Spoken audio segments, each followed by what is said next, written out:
But I want to go back specifically on this Iraq war because what image the United States of America shown to the world by having a president like George Bush that can start a war based on false accusation with millions of people that died because of this and finish after his two-term in United States of America in a talk show filming his feet with his cell phone, or you get Tony Blair. Even this guy, I'm sure he influenced the Bush on the wrong direction Very because of big the influence of the Great Britain over the United States of America. This guy is paid a lot of money by private financial companies, and what the image give the Anglo-Saxon world by don't prosecute those two guys for crimes against humanity and allow them to get along with what they did. Everybody knows that they lied. Everybody knows that this war was completely a fake movement. But where is the justice? Where are the adults in the United States of America? We see that the behavior of the Democrats, it seems that they only have in the politics rotten children that act like crazy people. Where are the adults on this? Let me tell you, much of this is the legacy of the cover-up of the Kennedy assassination, because you had secret networks in the intelligence community that carried out an assassination, that covered it up, and with the connivance of a friendly press, were able to continue to tell a story that very few Americans believe, but it made people feel impotent. And just on the Iraq situation, let's go back to the beginning of this. You had Bush as vice president pushing the United States to arm the so-called Afghansi against the Soviets in Afghanistan. This is the origin of the bin Laden network, what became Al-Qaeda and ISIS. That was Bush as vice president who was doing that. Then Bush as president, the older Bush, went into war with Iraq over Kuwait based on lies. And, yeah, I remember that. And who was pushing that? Bush Sr. was not so interested in going to war initially, and Thatcher, in her autobiography, said, I came over and stiffened his spine and got him to commit to the war. And then Clinton, Bill Clinton, continued the sanctions that led to the deaths of, some say, 500,000 Iraqi children. That was Bill Clinton, the great peace lover. And then George W. Bush and Dick Cheney gobbled up the intelligence presented to them, the lying intelligence from Britain, including that Saddam was buying yellow cake uranium from Niger and so on. And as a result, we had the Iraq War. Obama continued the policy, and then the regime change with Libya, the attempt to get rid of Assad in Syria, which they say cost 400,000 lives, which the West blames on Assad. But those people weren't dying until the West started arming jihadists who carried out attacks that the Syrian army had to counter. So if you look at the modern period, what you see is a legacy of the lies and the cover-up that were done to make sure that people didn't know what happened to John Kennedy or why. And so I think it's, and then you mentioned before Ukraine, the same networks. The people who are now saying that Trump had a quid pro quo, that he wanted to personally benefit by having Ukraine smear Biden. These people pretend that they're supporters of Ukraine, yet they're the ones who brought in the International Monetary Fund that destroyed Ukraine from 1991 to 2013, and then that worsened the situation after the coup at Maidan.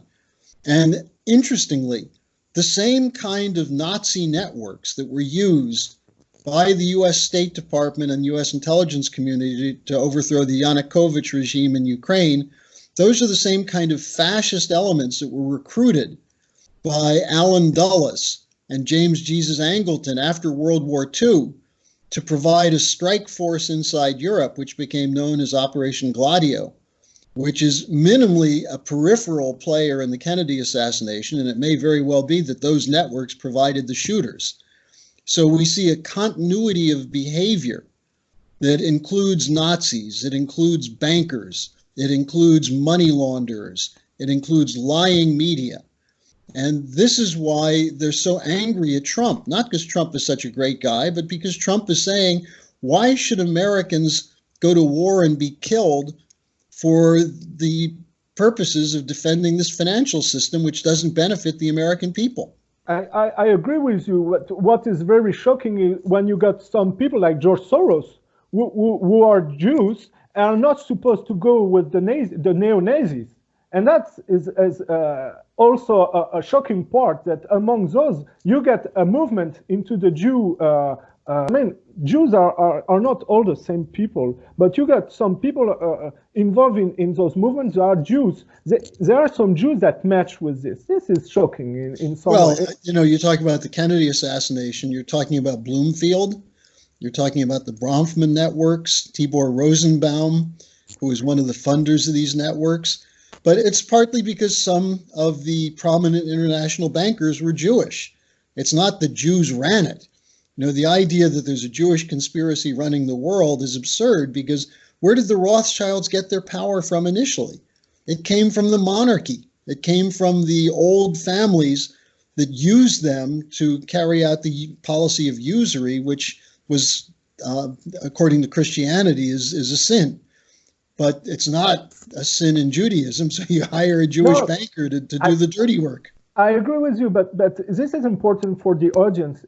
I will try to explain a little. It's like for the Catholic. Inside the Catholic movement, you got guys like McCarthy, who was completely into this anti-communism hysteria, and you get Catholic like Kennedy. But it is the same for the Jews. You get Jews that are split in those kind of movement. You have Eastern European background, and yet you're not anti-Russia.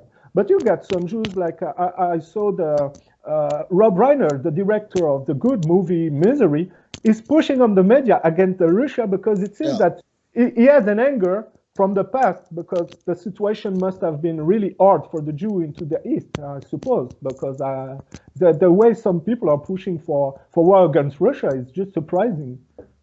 Well, I think when you're talking about this question, there are a couple of other things that are involved, and one of them is Zionism. And Zionism has nothing to do with the religion of Judaism.